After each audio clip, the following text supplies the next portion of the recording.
Existe um tema que, vez por outra, ele volta à pauta dos debates, e agora, com um novo governo, certamente esse tema será colocado, que é o da tributação dos dividendos. Esse é um tema que já vem sendo discutido há algum tempo. Ambos os presidentes, tanto o presidente Lula como o presidente Bolsonaro, falavam já nesse assunto de tributar o dividendo, e se coloca agora essa questão.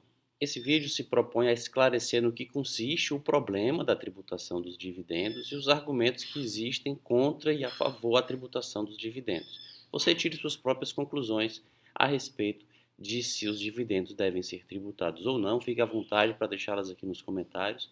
Mas antes, não se esqueça de curtir aqui o vídeo, de se inscrever no canal para acompanhar os próximos vídeos e tire, como disse, suas conclusões. Se achar que há argumentos adicionais aos que forem colocados aqui, também não hesite em colocá-los nos comentários. Então vamos lá. No que consiste a tributação de lucros ou dividendos? Dividendos são distribuições, ou eles consistem na distribuição do lucro apurado por uma pessoa jurídica, por uma sociedade empresária, aos seus acionistas ou sócios cotistas.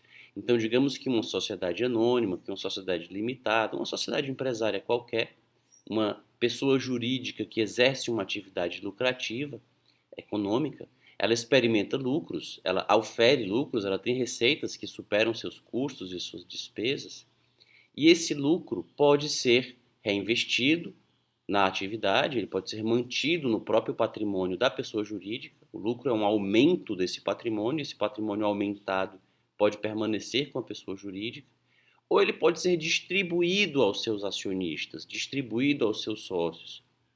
Então, os acionistas geralmente recebem, quando há a distribuição, eles recebem uma distribuição proporcional ao capital, à parcela do capital que cada um possui. Então, se uma pessoa jurídica tem 3 sócios, um tem 50% do capital, o outro tem 20%, o outro tem 30%. E há uma distribuição dos lucros, um receberá 50% desses lucros, o outro 20% e o outro 30%. Eles recebem na proporção do seu capital. E a distribuição do lucro, ela é, no Brasil, desde 1996, ela é isenta. Ou seja, o imposto de renda não é cobrado, ela é excluída, ela foi por lei excluída, retirada daquele rol de hipóteses nas quais o imposto é devido. Se a pessoa tiver uma casa alugada e receber aluguéis, esses aluguéis serão tributados. Se a pessoa trabalha e recebe salário, o salário será tributado. Mas se a pessoa possui ações de uma pessoa jurídica e recebe os dividendos, os lucros que essa pessoa jurídica distribui para os acionistas, esses dividendos são isentos. E a proposta, a ideia, a discussão em pauta é revogar ou não revogar essa isenção. Ou seja, manter a isenção, manter os dividendos não tributados ou tributá-los, voltar a tributá-los, como eles eram tributados até 96. Então, quais são os argumentos que se colocam de um lado e de outro? Vamos a eles. Primeiro, os argumentos que são contrários à isenção e, portanto, favoráveis à revogação da isenção. Argumentos para que se tribute a distribuição dos dividendos. O primeiro deles, talvez o mais consistente ou mais sólido, ou pelo menos o que mais impressiona, é o argumento de que o Brasil é um dos únicos, se não o único, país do mundo que hoje isenta a distribuição de lucros ou dividendos. Então, todos os outros países do mundo tributam os dividendos. Esse seria um argumento, um apelo à maioria, um argumento de que a isenção seria equivocada. Se a isenção fosse boa, se ela fosse correta, se ela fosse adequada, Portugal isentaria os dividendos, a Espanha isentaria os dividendos, os Estados Unidos isentariam os dividendos, o Canadá isentaria os dividendos, a França isentaria os dividendos, mas nenhum desses países isenta. Na verdade, nenhum país do mundo, como disse, salvo o Brasil, atualmente, tem a isenção dos dividendos. Adicionalmente, pode-se dizer, além do fato de que o Brasil é o único país do mundo que não tributa os dividendos, se pode dizer também que a não tributação dos dividendos, ela gera uma situação de injustiça, porque os rendimentos oriundos do capital, eles deveriam ser tributados da mesma forma como são os rendimentos oriundos do trabalho. Quem tem patrimônio acumulado e dos frutos dessa acumulação patrimonial recebe rendimentos adicionais, e quem apenas trabalha e como fruto do trabalho recebe rendimentos, essas pessoas deveriam ser tributadas pelo menos da mesma forma, já que o trabalho também precisa ser valorizado de acordo com a nossa Constituição, até por uma questão de justiça. E no caso, a isenção dos dividendos, ela faz com que esse tipo de rendimento oriundo do capital seja completamente excluído da tributação. Alguém que tenha uma grande fortuna e empregue, aplique essa fortuna toda comprando ações de companhias que distribuem dividendos, ficará a salvo da tributação, poderá ter uma remuneração mensal bastante alta e não se submeterá a imposto de renda algum. E o que se discute aqui nesse vídeo diz respeito especificamente ao imposto de renda. Não se está falando aqui de outros tributos, mas especificamente do imposto de renda. O imposto de renda incide de maneira muito desigual nesse caso, porque o rendimento de alguém que tem investimentos em ações e receba apenas os dividendos será inteiramente não tributado, enquanto que o rendimento de alguém assalariado que trabalha o mês inteiro para receber o salário será tributado. Mas em contrapartida, se pode argumentar a favor da isenção, de se manter a isenção, com o fato de que os países que tributam os dividendos, ou que eles tributam a distribuição de lucros, eles têm um imposto de renda das pessoas jurídicas cobrado por alíquotas bem menores. Então, o tributo ou o imposto de renda cobrado das empresas nos países que tributam o dividendo, ele é bem menor do que o imposto de renda cobrado no Brasil, que é de 25%, se nós considerarmos apenas o imposto de renda, mas ele chega a 34% porque tem mais 9% de contribuição social sobre o lucro, para a generalidade das empresas. Então, se as empresas em geral pagam 34%, é por isso que depois o dividendo é isento, porque já houve uma tributação mais pesada no âmbito da pessoa jurídica. Não que seja uma bitributação, no caso não haveria uma bitributação jurídica que seria proibida pela Constituição, porque são pessoas diferentes. Uma coisa é cobrar o imposto de renda da pessoa jurídica, outra coisa é cobrar o imposto de renda da pessoa física que recebe esse dinheiro como dividendo. Do mesmo jeito que quando a pessoa jurídica paga o salário do empregado é tributado, quando a pessoa jurídica paga o dividendo para o sócio, esse dividendo poderia ser tributado, isso não seria uma bitributação jurídica, haveria uma bitributação econômica. Economicamente, a mesma riqueza seria gravada duas vezes, mas juridicamente são pessoas e fatos diferentes. O lucro auferido pela pessoa jurídica na sua atividade comercial ou empresarial e o dividendo pago depois para o acionista. Mas como do ponto de vista econômico é a mesma grandeza, e ela já é tributada de forma mais pesada no âmbito da pessoa jurídica, isso justificaria a isenção da distribuição para a pessoa física, que teria um propósito simplificador. Por quê?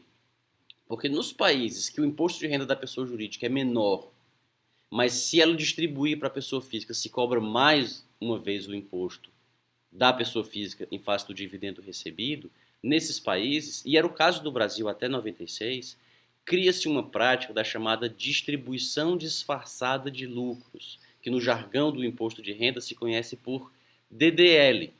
DDL é distribuição disfarçada de lucros. No que ela consiste? Como a pessoa jurídica sabe, os seus gerentes, os seus gestores sabem, que se eles distribuírem os dividendos, se eles distribuírem o lucro que foi acumulado, essa distribuição será tributada, eles, em vez de distribuírem esse resultado, eles fazem com que a pessoa jurídica incorra em despesas, e isso até reduz o seu próprio imposto de renda da pessoa jurídica, elas incorrem em despesas que na verdade são que na verdade são despesas que beneficiam o sócio. Então a pessoa jurídica tem uma receita e utiliza essa receita para pagar despesas do sócio. Ela paga a casa do sócio, o aluguel da casa onde o sócio mora, ou ela paga o carro do sócio, compra um carro para ele, compra uma viagem para ele e coloca na sua contabilidade como sendo uma despesa própria. A Receita Federal tinha todo um trabalho para fiscalizar as pessoas jurídicas e encontrar essas despesas que na verdade eram dos sócios, que eram, portanto, distribuições disfarçadas de lucro, que não só reduziam o imposto de renda da pessoa jurídica, que tinha despesas que na verdade não eram dela, mas que reduziam o lucro dela, e ela, portanto, pagava menos imposto, e também zerava o imposto de renda que seria devido pelo sócio, porque o sócio formalmente não estava recebendo nada. Então, a DDL, a distribuição disfarçada de lucros, deixou de ser um problema para a Receita Federal depois que ela passou a tributar a pessoa jurídica com um alíquota maior e se despreocupar com o dividendo, porque o dividendo passou a ser isento. E, inclusive, essa questão da DDL passou a dizer respeito só, e ela continua preocupando a Receita, só em relação às entidades imunes. Aquelas entidades que são imunes a impostos e que são proibidas de distribuir com seus integrantes o seu resultado, se elas distribuírem, elas perdem a imunidade. Em relação a elas, continua havendo, eventualmente, distribuições disfarçadas de lucro que a Receita Federal tem que fiscalizar e descobrir. Mas é um universo muito restrito de entidades. As entidades imunes com as quais a Receita Federal se preocupa são pouquíssimas se nós compararmos ao total de pessoas jurídicas que existem no Brasil, que seria com esse total que a Receita teria que se preocupar se voltasse a ser tributado o dividendo e o imposto de renda das pessoas jurídicas passasse a ser menor. Aí nós voltaríamos a ter esse problema com a DDL. Um outro ponto que deve ser considerado é que quando a pessoa jurídica é tributada mais pesadamente, distribuindo o lucro ou não, isso é um estímulo para que elas distribuam o lucro, porque a distribuição já vai ser isenta de toda forma. Quando a distribuição é tributada e a renda da pessoa jurídica, o lucro da pessoa jurídica, ele é tributado por uma alíquota menor, a segunda tributação da pessoa física do sócio só acontece, ou jurídica, pode ser um sócio pessoa jurídica, ou a segunda tributação do sócio, ela só acontece se houver a distribuição. Isso faz com que a pessoa jurídica só distribua se realmente for o caso de distribuir. Isso pode servir como estímulo para que ela mantenha o lucro no seu patrimônio, exatamente para não ter que pagar essa segunda vez o imposto, para que se não tenha que pagar essa segunda vez o imposto, e a tributação, portanto, da pessoa jurídica por uma alíquota menor incentiva o maior investimento da empresa na sua própria atividade. Então, essas são circunstâncias que têm que ser levadas em conta. A questão não é tão simples quanto parece. A isenção do dividendo não significa pura e simplesmente um benefício para os mais ricos, porque as pessoas jurídicas terminam pagando um imposto mais alto, como foi visto. O que não quer dizer que o argumento não continue fazendo sentido, continua, apenas ele não é tão simples quanto parece. E há um outro ponto, por fim, que deve ser considerado, que é o de que existem muitas pessoas jurídicas que são integradas por poucos sócios e por poucos ou por quase nenhum, às vezes nenhum empregado, e que o trabalho que é desenvolvido no âmbito dessas pessoas jurídicas é desenvolvido pelos próprios sócios, sendo o dividendo a própria remuneração do trabalho. Imagine uma sociedade de poucos médicos, de poucos advogados, de poucos contadores, uma sociedade empresária optante do simples, que desempenha um comércio, uma atividade de comércio de pequeno porte, e que nessa condição tem como principal força de trabalho o trabalho dos próprios sócios, e o dividendo termina funcionando como uma remuneração desse trabalho. Essas pessoas jurídicas, elas não podem receber o mesmo tratamento ou ser vistas como uma grande companhia com ações na bolsa que distribui dividendos para pessoas que sequer sabem onde a companhia se localiza ou sequer têm ideia do que ela realmente faz. Então existem acionistas que compram as ações de uma empresa na bolsa de valores, no home broker, pelo aplicativo, e eles têm uma ideia do que a empresa faz, mas eles às vezes nem sabem exatamente onde ela funciona. Eles não trabalham, portanto, na empresa, e eles são apenas investidores e vão receber o fruto desse investimento, que será isento, até agora, pelo menos. Isso é diferente de um pequeno empresário que trabalha com a mulher e o filho, a filha, na empresa da família, e o dividendo que eles recebem ao final do mês ou do exercício é fruto desse trabalho, como se fosse um salário de um trabalhador qualquer, um pequeno empreendedor.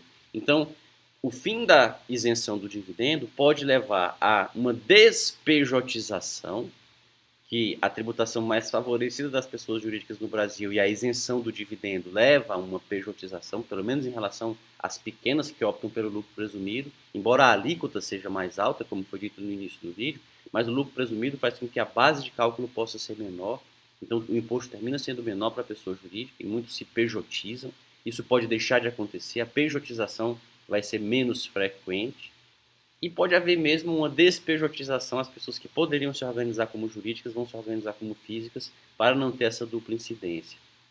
Isso pode de fato acontecer, mas é algo que deve ser levado em conta pelo legislador, talvez concedendo algum tipo de isenção para dividendos distribuídos nessas condições. Manter a isenção para dividendos distribuídos nessas condições. E você, o que pensa a respeito da distribuição dos dividendos ou do da isenção da distribuição de dividendos, da isenção do imposto de renda? Deixe aqui nos comentários e não se esqueça mais uma vez de curtir o vídeo e de se inscrever no canal. Até a próxima!